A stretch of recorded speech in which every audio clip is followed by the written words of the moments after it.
Okay, so guys, today we are starting with the Polity 365 session 2. So we will start with the second topic, functioning of Parliament, state legislature and local government.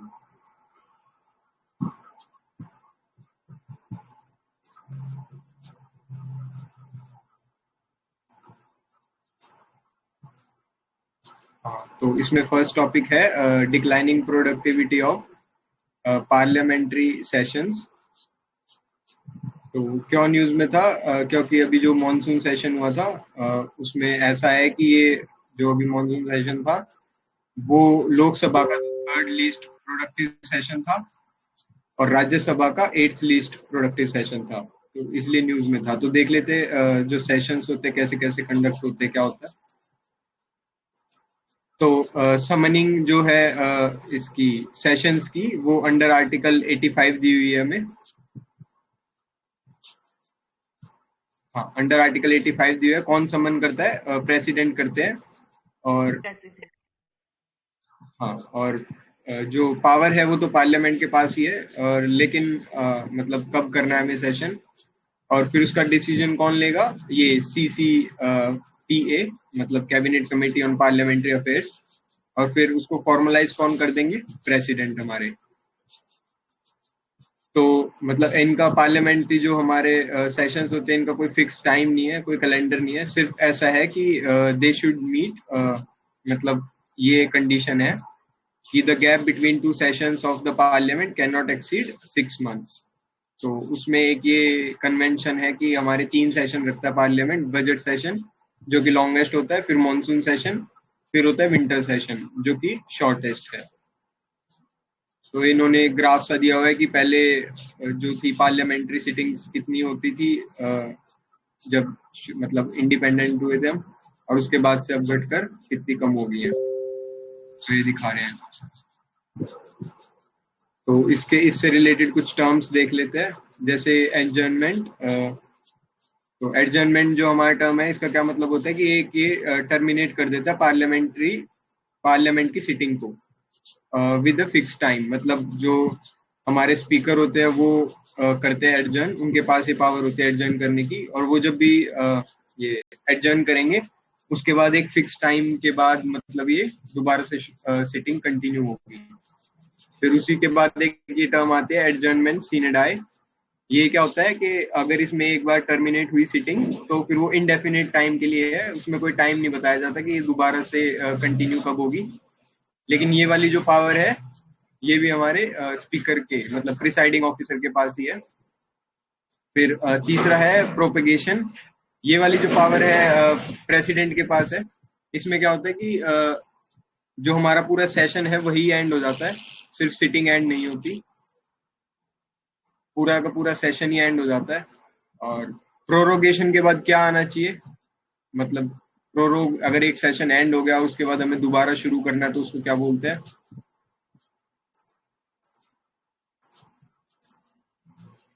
हाँ, तो वो होता है summoning. उसको भी president करते हैं। Prorogue करने के बाद जब दोबारा समनिंग होगी तो वो भी प्रेसिडेंट ही करेंगे। और अगर दो जो हमारी सिटिंग्स है या दो सेशंस है उनके बीच का जो टाइम होता है उसे क्या बोलते हैं? रिसेस। तो अगर बजट सेशन हमारा हुआ है उसके बाद मॉनसून होना है तो उनके बीच का जो टाइम पीरियड है उसको बोलेंगे रिसेस। और डिसोल्यूशन क्या होता है? ये भी सिर्फ प्रेसिडेंट ही कर सकते हैं हमारे। डिसोल्यूशन होता है कि जो लोकसभा है उसकी पूरी लाइफ को मतलब उसको ही डिसॉल्व कर दिया। तो क्या राज्यसभा हो सकता है क्या डिसॉल्व? नो, लोकसभा नहीं। Rajya Sabha is permanent. Correct ma'am, Rajya Sabha permanent house है तो वो डिसॉल्व भी नहीं हो सकता है। तो ये है। और हाँ, इसमें एक ये था ना जो ये cabinet committee on parliamentary affairs, तो इसमें क्वेश्चन था कि जो हमारी कैबिनेट कमेटीज हैं वो कौन से पार्ट या कौन से आर्टिकल में मेंशन है?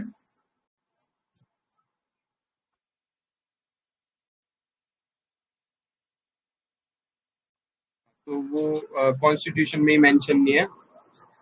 कैबिनेट कमेटीज कॉन्स्टिट्यूशन में मेंशन नहीं है, तो ये याद रखना।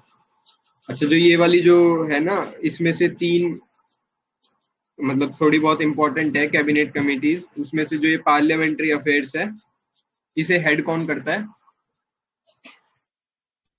Home minister.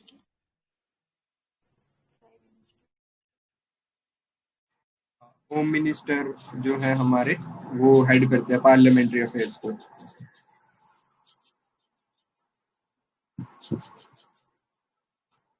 नहीं, सॉरी, हाँ प्राइम मिनिस्टर करते हैं वो। होम मिनिस्टर तो उसको करते हैं ना, पॉलिटिकल अफेयर्स। हाँ ये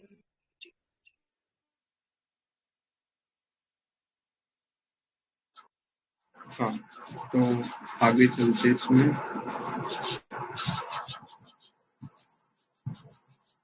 अगला टॉपिक है डिप्टी स्पीकर ऑफ लोकसभा। तो ये क्यों न्यूज में था, क्योंकि जो लोकसभा का अभी हमारा ना कोई डेप्टी स्पीकर नहीं है 2 साल से, तो दिल्ली हाई कोर्ट ने उसके लिए कुछ उनके पास पिटीशन आया था, तो उससे रिलेटेड है ये। तो डिप्टी स्पीकर का देख लेते हैं कि ये दोनों हमारे प्रिसाइडिंग ऑफिसर्स होते हैं लोकसभा के। और इसमें जो मतलब हमें चीजें याद रखनी है कि अगर स्पीकर का जो ऑफिस है वो वैकेंट हो जाएगा या एब्सेंस होंगे, स्पीकर हमारे एब्सेंट होंगे, तो जो भी उनकी ड्यूटीज हैं वो कौन परफॉर्म करेगा? Deputy speaker.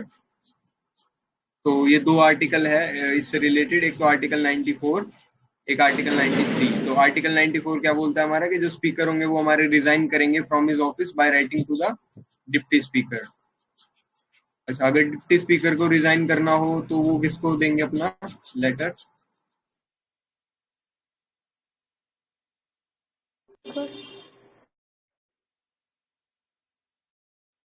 स्पीकर को ही देंगे। और आर्टिकल 93 है, the Lok Sabha as soon as may be choose 2 members of the house to be respectively speaker and deputy speaker. तो ये जो मेंबर ऑफ हाउसेज है उसमें से ही होता है। अच्छा, एक क्वेश्चन था कि जो स्पीकर होते हैं वो अपनी ओथ किसके सामने लेते हैं?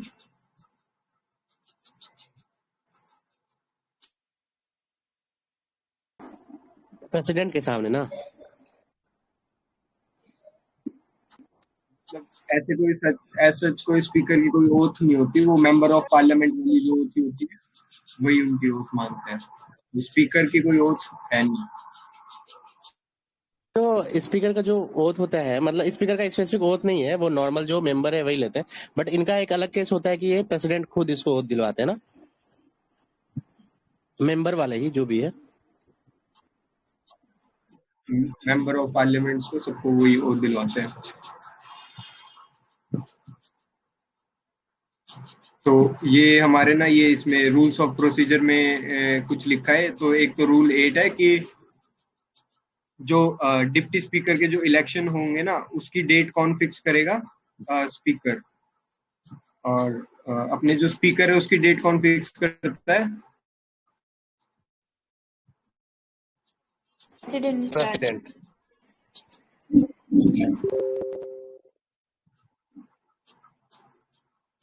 हाँ करेक्ट।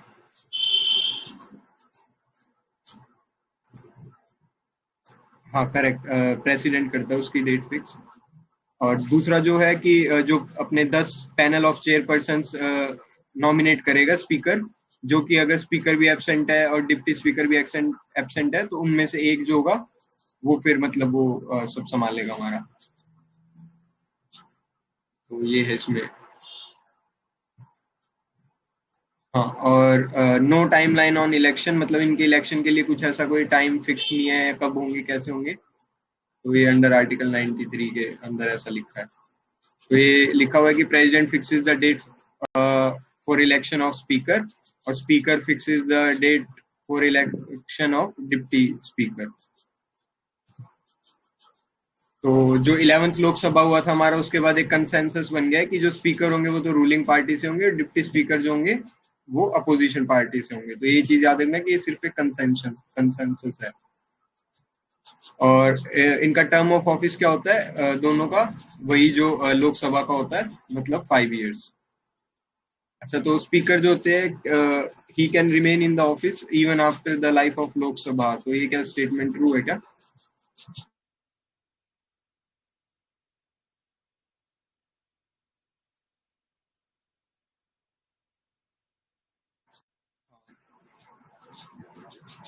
ट्रू होगा।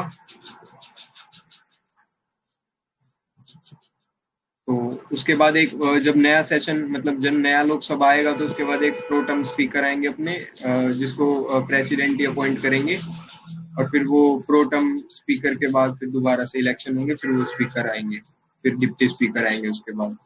रिमूवल कौन करता है डिप्टी स्पीकर का? He can be removed by the majority of all the then members of the Lok Sabha. तो इसमें एक चीज बताना कि जो अपने सॉरी इनका रिमूवल बताएगा कोई, जो चार नहीं होते हमारे स्पीकर, डिप्टी स्पीकर और चेयरमैन, वाइस चेयरमैन।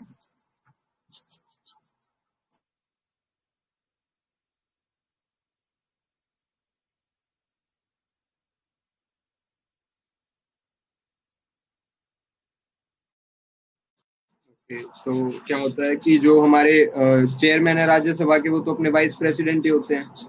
तो उनके लिए क्या लगता है, इफेक्टिव मेजोरिटी लगती है, मतलब यही majority of all the then members. तो देन मेंबर्स लिखा है मतलब इफेक्टिव मेजोरिटी। तो वाइस प्रेसिडेंट क्योंकि वो चेयरमैन है राज्यसभा के, तो उनको इफेक्टिव मेजोरिटी लगेगी राज्यसभा की और सिंपल मेजोरिटी लगेगी लोकसभा की। और बाकी जो तीनों है हमारे, vice chairman of Rajya Sabha, speaker of Lok Sabha और डिप्टी स्पीकर, इन तीनों को इफेक्टिव मेजोरिटी लगेगी इन देयर रिस्पेक्टिव हाउसेज, जहाँ के भी वो प्रिसाइडिंग ऑफिसर है। लेकिन उससे पहले मतलब वो देना होता है ना, कितने दिन का, हाँ 14 डेज का नोटिस लगता है उसके बाद। तो ये था इसमें। उसके बाद हाँ एक ये चीज, ये इंपॉर्टेंट पॉइंट याद रखना कि deputy speaker is the chairman of budget committee. हाँ ये इसमें इम्पोर्टेंट है कि डिप्टी स्पीकर हमारे इनके वो होते हैं, चेयरमैन होते हैं। अच्छा, इसमें एक और क्वेश्चन था कि स्पीकर भी 3 कमेटीज के चेयरमैन होते हैं, वो कमेटी का कोई नाम बताएगा? मेरा वीडियो दिख नहीं रहा क्या? Business Growth and General Power.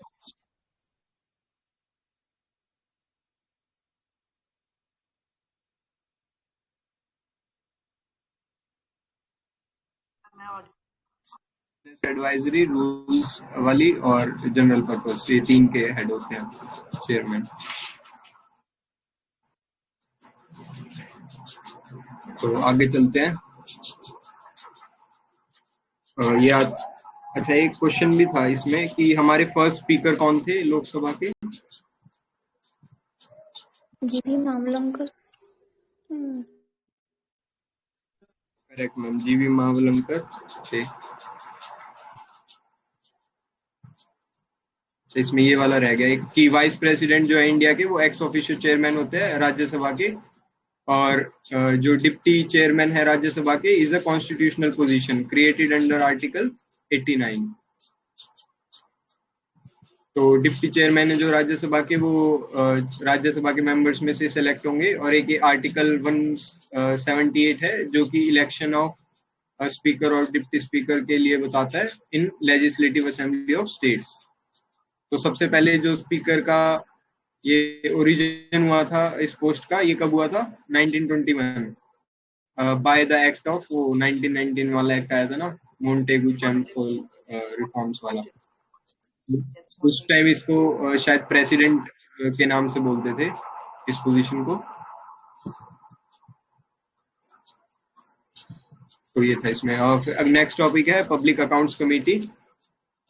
तो ये अभी न्यूज में इसलिए था, इन्होंने 100 साल पूरे किए हैं, 1921 में आई थी। तो देखते हैं इसके बारे में कि it is the oldest parliamentary standing committee on finance and was constituted in 1921 under act of 1919। तो ये भी चीज याद रखना कि 1919 के एक्ट से आई थी। और फिर इसमें कितने मेंबर्स होते हैं? 22 मेंबर्स होते हैं, 15 फ्रॉम लोकसभा, 7 फ्रॉम राज्यसभा। और चेयरमैन को कौन अपॉइंट करता है? स्पीकर अपॉइंट करते हैं फ्रॉम इट्स मेंबर्स।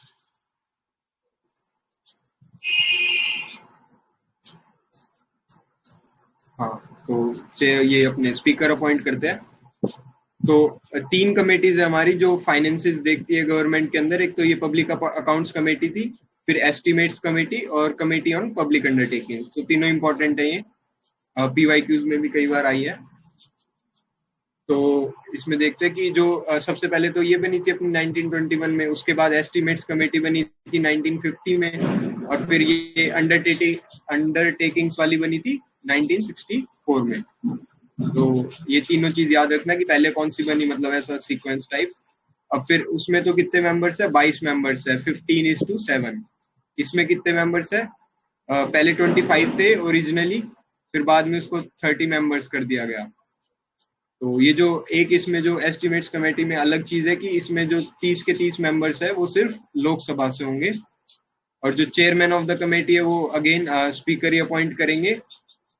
और फिर जो अपने ये है कमेटी ऑन पब्लिक अंडरटेकिंग्स, ये अपनी 1964 में बनी थी on recommendation of Krishna Menon committee. और इसके मेंबर्स भी मतलब 22 हैं, 15 फ्रॉम लोकसभा, 7 फ्रॉम राज्यसभा। पहले 15 थे इसके भी। और इसका भी चेयरमैन को स्पीकर ही वो करता है, और सिर्फ लोकसभा से होंगे इसके स्पीकर। और जो सॉरी चेयरमैन जो इसके होंगे वो सिर्फ लोकसभा से होंगे, और इसके चेयरमैन रूलिंग पार्टी से। तो ये याद रखना। फिर ये कैग और पब्लिक अकाउंट कमेटी का वो दिया हुआ है। तो जो अंडर आर्टिकल हमारा आर्टिकल 148 है वो क्या है कि कैग के लिए है वो। तो कैग कौन होते हैं, हमारे head of Indian audit and accounts department. तो 3 रिपोर्ट देते हैं वो प्रेसिडेंट को। एक तो report on appropriation accounts, report on finance accounts और रिपोर्ट ऑन पब्लिक अंडरटेकिंग्स। तो फिर बाद में प्रेसिडेंट इन तीनों रिपोर्ट्स को पार्लियामेंट के सामने पेश कर देते हैं। और फिर इनको एग्जामिन कौन करता है, हमारी पब्लिक अकाउंट्स कमेटी। तो ये याद रखना कि कैग प्रेसिडेंट को देंगे, प्रेसिडेंट पार्लियामेंट को, पार्लियामेंट में फिर उसकी स्क्रूटिनी होगी तो पीएसी देंगे, पीएसी करेगी।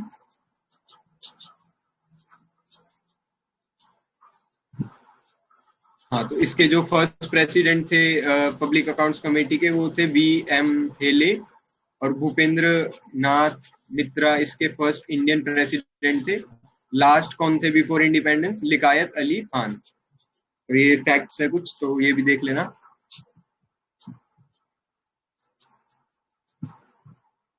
हाँ, तो इसके बाद ये कन्वेंशन टाइप बन गया कि उससे पहले तो मतलब रूलिंग पार्टी का होता था इसका चेयरमैन, लेकिन अभी मतलब 1967 के बाद से कन्वेंशन बन गया कि जो चेयरमैन होगा इस कमेटी का वो अपोजिशन पार्टी से होगा, ताकि मतलब एक स्क्रूटिनी वो बनी रहेगी गवर्नमेंट के ऊपर। तो हर साल बनाते इसे, constituted by parliament each year. और क्या क्या इसके फंक्शंस हैं कि it accounts the account showing the appropriation of sums of granted by the parliament for expenditure of government of India, finance accounts, और ये अपने other accounts laid before parliament as committee may deem fit। तो ये वही मतलब accounts के पैसे वैसे के लिए सब जो भी फाइनेंसेस है गवर्नमेंट के, उसकी स्क्रूटिनी के लिए है ये। हाँ, इसमें एक ये चीज याद रखना कि account of those public undertakings and government companies which come under purview of committee on public undertakings are exempted. तो जो भी अकाउंट्स जो है वो कमेटी ऑन पब्लिक अंडरटेकिंग्स देख रही है ऑलरेडी, वो इस पीएसी के अंदर नहीं आएंगे। तो ये चीज याद रखना। अच्छा, ये पार्लियामेंट्री जो कमेटीज होती है हमारी, ये कहाँ से ड्रॉ करती है अपनी पावर को, फ्रॉम आर्टिकल 105। वो क्या है, प्रिविलेजेस ऑफ पार्लियामेंट मेंबर्स। और एक आर्टिकल 108 जो कि है parliament authority to make rules for regulating its procedure and conduct of business. अच्छा, पार्लियामेंट्री कमेटीज क्या मेंशन है क्या कॉन्स्टिट्यूशन में? नो। हाँ, करेक्ट, मतलब ये भी मेंशन नहीं है कॉन्स्टिट्यूशन में। और कैबिनेट कमेटीज का वो भी मेंशन नहीं है कॉन्स्टिट्यूशन में। तो 2 टाइप्स की होती है, स्टैंडिंग, एडहॉक। स्टैंडिंग के अंदर अपनी आ जाएंगी ये तीनों फाइनेंशियल कमेटीज और डिपार्टमेंटल स्टैंडिंग कमेटीज, जिसके अंदर 24 मेंबर्स होते हैं, और अदर स्टैंडिंग कमेटीज। और एडहॉक के अंदर वो आएंगी जो मतलब हम कभी कभी बनाते हैं किसी स्पेसिफिक पर्पस के लिए, और जब टास्क पूरा हो जाएगा तो वो सीज टू ऑपरेट हो जाएंगी। तो अभी तक मतलब 17 डिपार्टमेंटल ये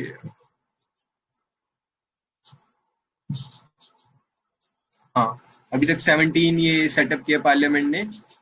तो on the recommendation of rules committee of the Lok Sabha, तो इनके मेंबर्स भी पहले 17 थे, अब 24 कर दिए गए हैं। तो इनके बारे में देख रहे थे, डिपार्टमेंट रिलेटेड स्टैंडिंग कमेटीज। तो 24 होती हैं ये, और हाँ, 8 फ्रॉम राज्यसभा और 16 फ्रॉम लोकसभा। और इनके मेंबर्स सबसे ज्यादा होते हैं 31 मेंबर्स, जिसमें से 21 फ्रॉम लोकसभा, 10 फ्रॉम राज्यसभा। तो अगर ऑप्शन में ये होगा कि इनमें से सबसे ज्यादा मेंबर्स किसके हैं और उसमें एस्टीमेट कमेटी दे रखा होगा और डीआर एससी दे रखा होगा, तो इसके होंगे। अगर ये नहीं दे रखा तो एस्टीमेट्स कमेटी, तो वो भी पीवाईक्यू है एक। हाँ, एक ये लाइन इसमें याद रखना कि minister shall not be a member of any committee, मतलब कोई भी मिनिस्टर इसका कोई मेंबर नहीं हो सकता, और 1 साल से ज्यादा वो ऑफिस को होल्ड नहीं कर सकते इसके। और इसमें हाँ, और ये जो भी मेंबर्स है इसके सब नॉमिनेट करते हैं स्पीकर ऑफ लोकसभा और चेयरमैन ऑफ राज्यसभा। तो अगर जो भी 21 मेंबर लोकसभा से जा रहे हैं उसको स्पीकर नॉमिनेट करेगा, और जो राज्यसभा से जा रहे हैं उसे राज्यसभा का मतलब चेयरमैन नॉमिनेट करेगा।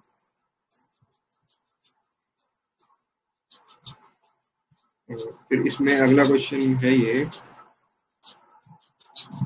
Legislative council. तो अभी मतलब वेस्ट बंगाल में भी लेजिस्लेटिव काउंसिल को बनाने की बात कर रहे हैं, तो इसलिए ये न्यूज में था। तो लेजिस्लेटिव काउंसिल क्या होती है? अपर हाउस होता है स्टेट का, जैसे राज्यसभा है हमारा, परमानेंट हाउस है, डिसॉल्व नहीं हो सकता है। और जो इसके मेंबर्स होंगे वो either nominated by the governor होंगे या फिर इनडायरेक्टली इलेक्टेड होंगे। तो डायरेक्टली इलेक्टेड नहीं आती इसमें।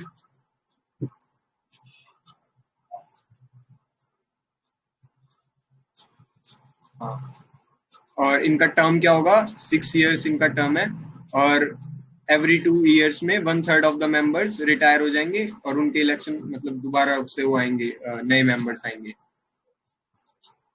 तो सेम राज्यसभा वाला ही है। अच्छा, राज्यसभा के लिए जो इनका टर्म है 6 इयर्स, वो कॉन्स्टिट्यूशन में मेंशन है क्या?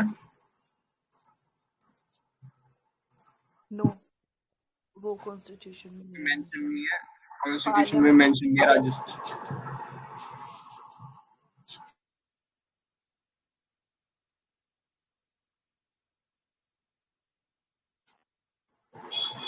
हाँ, कॉन्स्टिट्यूशन में मेंशन नहीं है वो। तो इनकी एलिजिबिलिटी क्राइटेरिया क्या होगा? 30 इयर्स ऑफ एज चाहिए, और जो भी मेंबर होगा वो मेंबर ऑफ पार्लियामेंट या स्टेट लेजिस्लेचर का नहीं होना चाहिए। तो ये इनका एलिजिबिलिटी क्राइटेरिया है। और लेजिस्लेटिव असेंबली में यहाँ पर 25 इयर्स आ जाएगा, और पंचायत में 21 इयर्स आ जाएगा। 21 इन पंचायत। Yes ma'am. और फिर आता ही अपना आर्टिकल 169। तो ये क्या बोलता है कि पार्लियामेंट में बाय लॉ क्रिएट और अबॉलिश लेजिस्लेटिव काउंसिल। तो पार्लियामेंट के पास पावर है टू क्रिएट और अबॉलिश लेजिस्लेटिव काउंसिल। तो कैसे पास होगा ये? By the special majority. तो बस ये चीज याद रखना कि स्पेशल मेजोरिटी चाहिए इसको रेजोल्यूशन को पास करने के लिए, मतलब 2/3 ऑफ द असेंबली मेंबर्स। ठीक है, तो इसकी कंपोजिशन क्या क्या होगी? लेजिस्लेटिव असेंबली से तो स्पेशल चाहिए, बट पार्लियामेंट में सिंपल लगती है, तो ये 368 में नहीं है।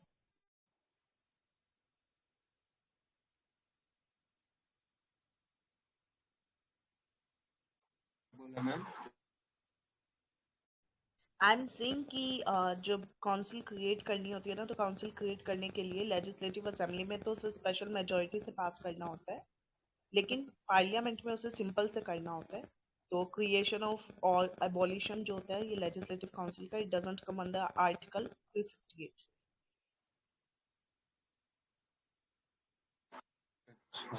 ओके। हाँ, तो ये वाला 368 के अंडर नहीं आता। तो ये सिंपल मेजोरिटी में होगा पार्लियामेंट में, और लेजिस्लेटिव असेंबली में स्पेशल मेजोरिटी। तो फिर एक ये आर्टिकल 171 है। ये क्या बोलता है कि जो लेजिस्लेटिव काउंसिल है can not have more than 1/3 of the number of MLAs in the state. मतलब जो लेजिस्लेटिव असेंबली के 1/3 मेंबर से ज्यादा नहीं हो सकते हैं। और इनका जो मिनिमम नंबर है वो है 40 मेंबर्स, तो इससे कम भी नहीं हो सकते हैं। लेकिन कुछ एक्सेप्शंस हैं, कुछ स्टेट्स वो अलग है, जैसे जिनका नंबर ही बहुत छोटा है। तो total number of member in legislative council of state shall not exceed 1/3 of total member of legislative assembly of that state, और 40 से कम नहीं हो सकते। तो अभी अगर वेस्ट बंगाल में बनेगा तो वेस्ट बंगाल जो होगा 7th स्टेट हो जाएगा। उससे पहले किस किस में है? आंध्र प्रदेश, तेलंगाना, बिहार, उत्तर प्रदेश, महाराष्ट्र और कर्नाटका। तो ये याद रखना इम्पोर्टेंट है। इससे पहले एक जम्मू कश्मीर में भी था, लेकिन वो हट गया। तो कौन कौन मेंबर्स हो सकते हैं? एक तो 1/6 जो मेंबर होंगे वो तो गवर्नर नॉमिनेट करेगा, और जो 1/3 होंगे वो लेजिस्लेटिव असेंबली से इलेक्ट होकर आएंगे, और 1/3 जो होंगे वो लोकल बॉडीज से आएंगे। तो याद रखना 1/6 by governor, 1/3 by legislative assembly और 1/3 बाय लोकल अथॉरिटीज। फिर जो 1/12 होंगे वो ग्रेजुएट्स होंगे, और 1/12 टीचर्स से आएंगे इलेक्ट होकर। तो ये इसका कंपोजिशन है। अच्छा, इनमें एक डिफरेंस दे रखा है दोनों में क्या होता है। तो ये अपर हाउस है और ये अपना लोअर हाउस है। इसमें पार्टली इलेक्टेड और पार्टली नॉमिनेटेड मेंबर्स जाते हैं, इसमें डायरेक्टली इलेक्टेड जाएंगे। इसका प्रिसाइडिंग ऑफिसर होंगे चेयरमैन, इसको स्पीकर बोलेंगे। इसमें एज क्या है? इसमें 30 इयर्स है, 25 इयर्स है। मैक्सिमम स्ट्रेंथ क्या होगी? इसमें तो 1/3 होगी असेंबली की, और मिनिमम होगी 40। इसमें मैक्सिमम होगी 500 और मिनिमम होगी 60। मनी बिल से related it can not introduce, amend और रिजेक्ट, और इसमें इट कैन। तो वही लोकसभा राज्यसभा वाला केस है।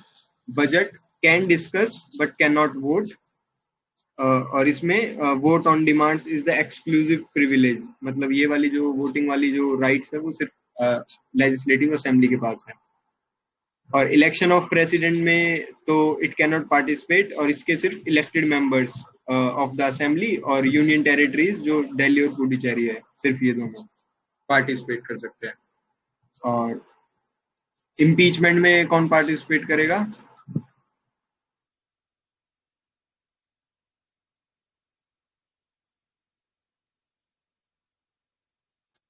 सिर्फ पार्लियामेंट के मेंबर्स करेंगे।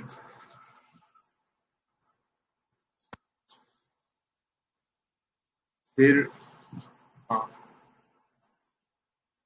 फिर ये है एक इससे रिलेटेड एक न्यूज है कि मद्रास जो लेजिस्लेटिव काउंसिल है उसने भी 100 ईयर अपने पूरे किए थे, तो 1921 में। तो वो भी कब सेटअप हुआ था? Under art government of India act 1919। तो काफी सारे मतलब चीजें पास हुई थी उसमें, कि एक तो वोटिंग राइट्स मिले थे वुमेन को, और एक ये मुथु लक्ष्मी रेड्डी जो थी वो फर्स्ट वुमेन मेंबर बनी थी ऑफ द काउंसिल। एक ये Hindu religious endowment act pass किया था उन्होंने, और एबोलिशन ऑफ देवदासी सिस्टम, और इशूइंग ऑफ पट्टाज to the poor for housing sites. पट्टाज क्या होता है? लैंड्स होता है ना।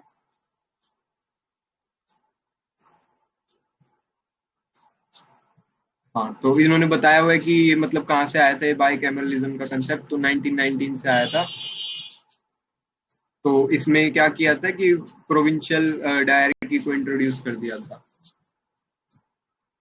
और फिर तो इसमें क्या किया था कि जो सेंट्रल और प्रोविंशियल सब्जेक्ट्स हैं उनको अलग अलग कर दिया था। और office of chief minister also called premier got instituted, और 1 seat in each territorial member constituency reserve for non Brahmins. तो ये था। इलेक्टेड मेंबर्स के लिए 70% कर दी गई थी सीट्स। तो इससे रिलेटेड आगे कुछ न्यूज है। एक तो अपना ऑफिस ऑफ प्रॉफिट है, तो इसमें कुछ कुछ चीजें जो याद रखने की है कि एक तो ये डिफाइन नहीं है कॉन्स्टिट्यूशन में या फिर आरपीए में। तो ये डिफाइन इन 3 केसेस में है, मतलब यहाँ इन 2 केसेस में है। एक तो प्रद्युत बोरदोलोई और स्वपन रॉय वाले केस में, और जया बच्चन। तो ये 2 केस याद रखना इससे रिलेटेड कि ऑफिस ऑफ प्रॉफिट इसमें डिफाइन किया गया था, मतलब उसकी कुछ डेफिनेशन दी गई थी, और कॉन्स्टिट्यूशन या आरपीए में तो है ही नहीं। और बाकी हाँ, ये ग्राउंड ऑफ वो भी है, डिस्क्वालिफिकेशन भी है under RPA for member of parliament, तो ये भी चीज याद रखना।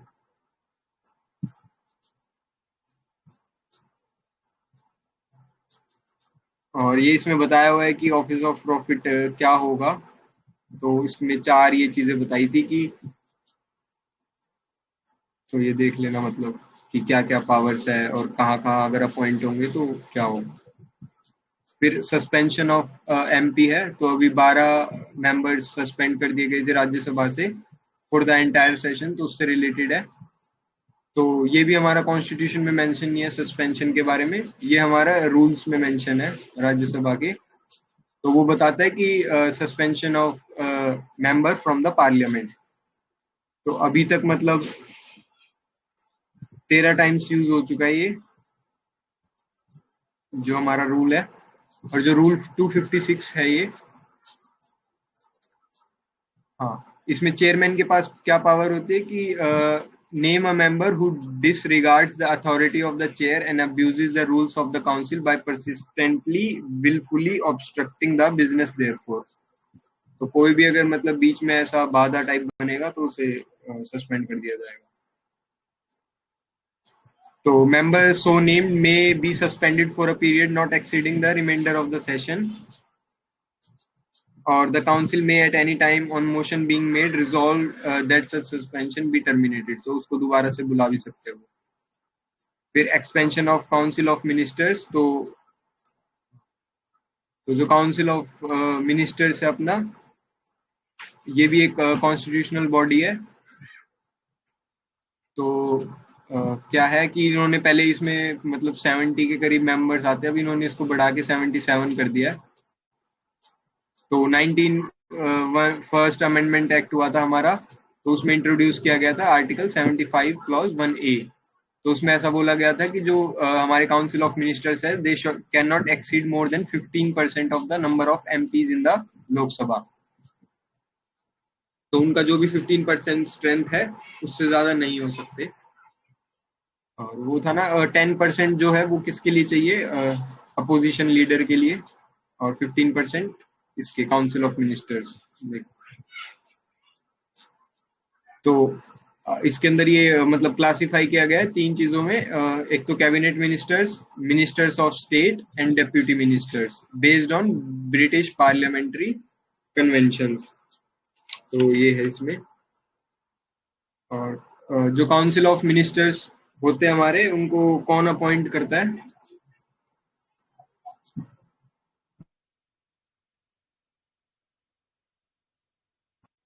तो हमारे प्रेसिडेंट अपॉइंट करते हैं काउंसिल ऑफ मिनिस्टर्स को, and they are collectively responsible to Lok Sabha. और जो हमारे कैबिनेट मिनिस्टर्स है, वो कौन से अमेंडमेंट में आए थे?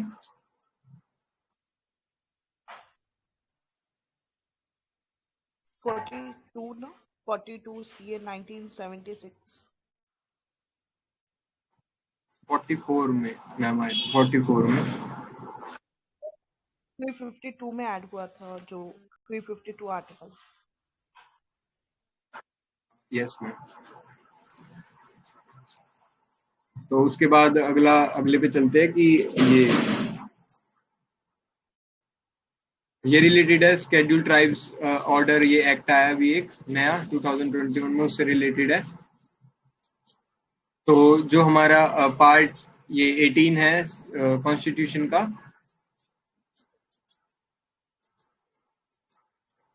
हाँ, तो इसमें ये मतलब 3 इसको डिलीट कर दिया गया है, 3 शेड्यूल ट्राइब्स को नहीं, हाँ मतलब 3 इसमें चेंज किए गए हैं अरुणाचल प्रदेश के अंदर। एक तो डिलीशन ऑफ एबो ट्राइब, एक इंक्लूजन ऑफ मिशमी, कमन, इदू और Tarao in the lieu of Mishmi, Idu, Tarao, मतलब इन तीनों को ऐड कर दिया गया। और एक मोनपा, मेम्बा, सरतंग, सजोलांग, इन सबको भी ऐड कर दिया गया। और किसको ये है पावर? प्रेसिडेंट को पावर है to specify schedule tribe in various states and union territories. Further, it permits the parliament to modify the list of notified scheduled tribes. तो ये है इसमें। बस ये नाम देख लेना और किसके पास पावर है ये देख लेना।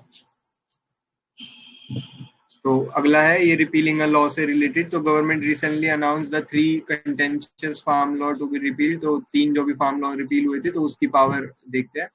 ये आर्टिकल 245 है। याद रखना कि parliament has the power to make laws, also gives the power the parliament to repeal a law through repealing and amending act. तो अगर वो किसी लॉ को ला सकते हैं तो वापस भी ले जा सकते हैं। और ये एक बार पहले भी यूज हुई थी 2019 में, जब पार्लियामेंट ने 58 ऑब्सोलीट लॉज को रिपील किया था।